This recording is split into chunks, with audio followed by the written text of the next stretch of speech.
প্রিয় ভাইরা, বিষয়টা হচ্ছে আর মাত্র সময় নেই, আর কিন্তু সময় নেই।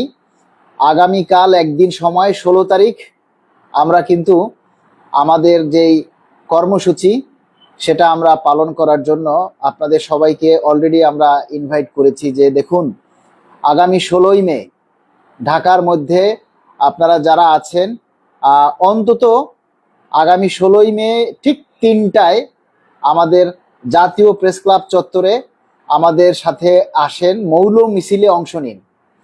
আগামী 16ই মে মানে আগামী শনিবার বিকেল 3টায় আমরা একটি ব্যতিক্রম ধর্মী প্রচারণা, একটি ব্যতিক্রম ধর্মী আমরা একটা মৌন মিছিল করব। যে মৌন মিছিলে আমাদের কোনো ভাষা থাকবে না, যে মৌন মিছিলে আমাদের কোনো স্লোগান থাকবে না। সেখানে আমাদের মুখে কালো কাপড় বাঁধা থাকবে। কালো কাপড় মানে হচ্ছে শোকের আভাস। শোকের আভাস বলতে এই কালো কাপড়ের মাধ্যমে আমরা যে মৌন মিছিলের আয়োজন করেছি, সেই মৌন মিছিল দ্বারা আমরা এটাই বোঝাতে চাচ্ছি যে আমরা দীর্ঘ 11 বছর আমরা ন্যায্য অধিকার থেকে বঞ্চিত, আমরা নিপীড়িত, আমরা নির্যাতিত। আমাদের 11 বছর পর্যন্ত আমাদের বেতন বৃদ্ধি বন্ধ।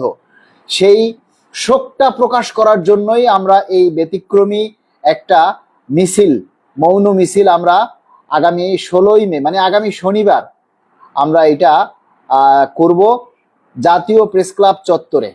আপনারা যে যেখান থেকে আসেন, অন্তত ঢাকা শহরের ভিতরে যারা আছেন, সবাইকে বলবো যে দেখুন, এটাই কিন্তু শেষ সময়।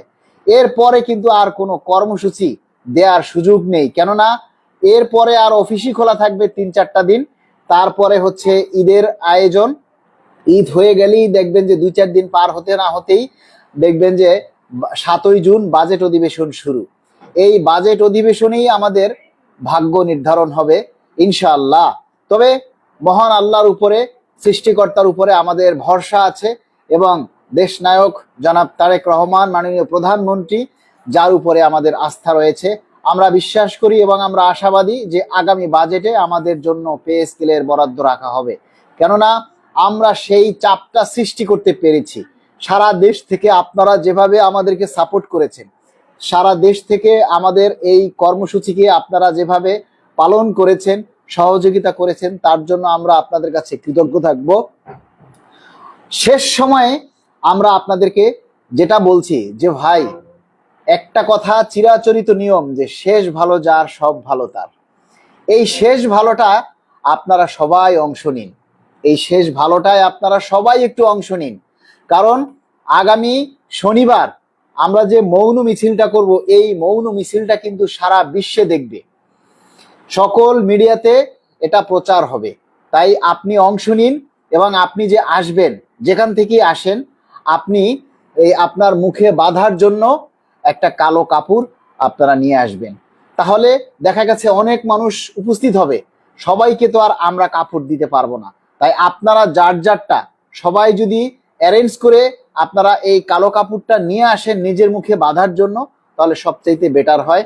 এজন্য আমাদের আর কষ্ট করতে হবে না।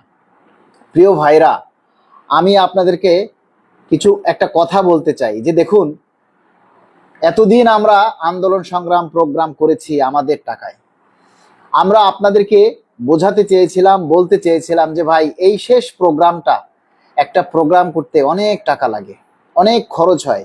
সেই প্রোগ্রামটা মোহাম্মদ রুবেল হোসেন লিখেছেন, মালিক ভাই কোথায় আসবো? প্রেস ক্লাবের সামনে ঠিক 3টায়। 3টা মানে 3টার পরে কিন্তু প্রেস ক্লাবের সামনে আর কোনো প্রোগ্রাম করা যাবে না। তাই আমাদেরকে ইনস্ট্রাকশন দেওয়া হয়েছে ডিফেন্স থেকে যে 3টা থেকে 3:30টার মধ্যে আমাদের মিছিল শেষ করতে হবে। তাই আমরা ঠিক 3টায় বা 3:10-এর ভিতরে আমাদের এই মৌন মিছিলটা আমরা শুরু করব, এবং হাইকোর্টের সামনে যে সার্ক পানির ফোয়ারাটা আছে সেটা ঘুরে, পল্টনের মোড় ঘুরে আমরা আবার প্রেস ক্লাবে চলে আসব, এবং মিছিল শেষে আমরা সবাই প্রেস ক্লাবে আমাদের হলে ঢুকে যাব।